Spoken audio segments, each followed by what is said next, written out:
তাই senior politician এবং political party নিয়ে কথা বলার ক্ষেত্রে সকল ছাত্র নেতাকে অত্যন্ত সতর্ক হইতে হবে। কোনো ফাইজলামি করবার সুযোগ কিন্তু নাই। কারণ তোমরা কে কয়জন মারামারি করছো, কোন তারিখ থেকে কোন তারিখ মারামারি করছো, তোমরা কয়জন আহত হইছো আর কয়জন নিহত হইছো, সবকিছুর গল্প আমরা জানি। তাই তারেক রহমান সম্পর্কে অবশ্যই সমালোচনা করবার অধিকার আছে সবার রাজনীতি হিসাবে, কিন্তু তারেক রহমানকে অথবা কোনো রাজনৈতিক দলের নেতাকর্মীকে হেয় করে কথা বলার কোনো রাইট নাই। কিন্তু এর মানে এটা না যে কোনো রাজনৈতিক নেতাকর্মীর সমালোচনা করা যাবে না। তার ব্যাপারে যেটা বলা হয়েছে, উনি ছাত্রদের ভাষায় কথা বলছেন। ছাত্রদের এই আন্দোলনে তো বিএনপির রোল ছিল। বিএনপির মহাসচিব বলেছেন যে এই জুলাই আগস্টের গণহত্যায় বিএনপির 200-র উপর নেতাকর্মী মারা গেছে। তো ছাত্রদের ভাষায় কথা বলা মানে এটা কি ধরনের কথা? তত আমরা মনে করি যে কথা বলার ক্ষেত্রে সতর্ক হইতে হবে।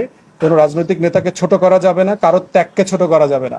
মাদ্রাসারও শত শত মানুষ শহীদ হয়েছেন, কওমি মাদ্রাসার, আলিয়া মাদ্রাসার, জামাতের, শিবিরের, হেফাজতের। প্রত্যেকের অবদানকে শ্রদ্ধার সাথে স্মরণ করতে হবে আমাদের এই আন্দোলনে।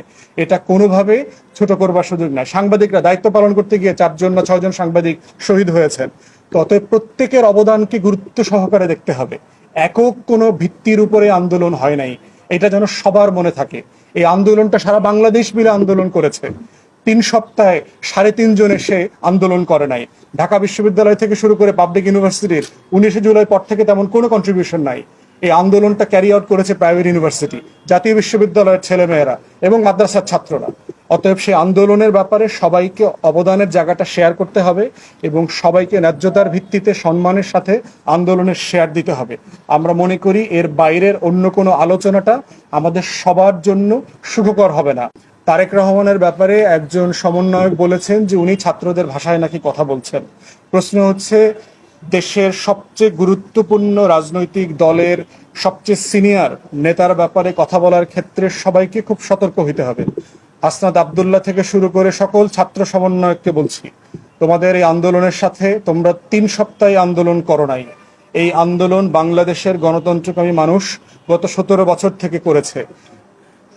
মেসি হঠাৎ করে গোল দিলে গোল হয় না, 11 জন খেলে মেসি বানাইতে হয়।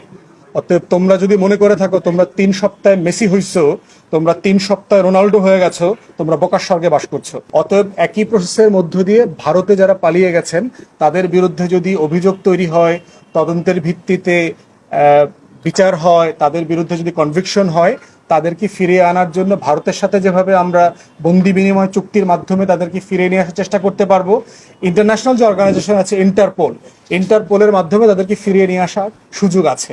তাই পালিয়ে গেল মানেই তিনি নিরাপদ, ব্যাপারটা তা নয়। অতএব যারা পালিয়ে যাচ্ছেন তাদেরকে মনে করিয়ে দিচ্ছি, আপাতত পৌষ মাসের 31 তারিখটা ভোগ করেন।